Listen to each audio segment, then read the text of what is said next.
በተለይ ቤተ መንግስቱ መሸጥ አለበት። ቤተ መንግስቱ መሸጥ አለበት። ከጃዋር መሐመድ በጣም ትልቅ ካልኩሌሽን ሸርቻ አምጥቻለሁ ከሚለው ሐሳብ በላይ ያምቦ ኮከብ አጫሉ እንዴሳ ቦንሳ ጅርቱ የምትል ቃል ትግል መርታል። አክቲቪስት ጃዋር መሐመድ የሐኪሞች ደሞዝ እንዲጨመር መንግስት ቤተ መንግስቱን ይሽጥ ሲል ተመለከትኩት። መፍትሄ ብሎ ያመጣው ይሄንን ነው።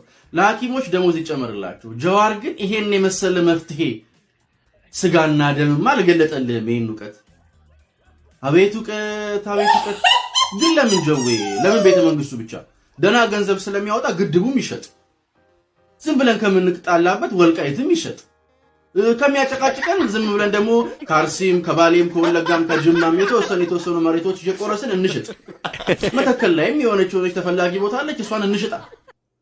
እንደውም አዲግራት ላይ ወርቅ አለ ገዣን ያጣ፣ አዲግራትንም እንሽጣ። ምን እንደውም ለምን ከዚህ ሁሉ አዲስ አበባን ሳንሸጣት አንተ ካልን ኢትዮጵያ ተሽጣ ድርሻችን ይሰጠን ትላለህ። ሚስቴን የለመደ እኔን ሲያያዛጋል አሉ። መሸጥ የለመደ ዘላለሙን ስለ ንግድ ነው የሚያወራው።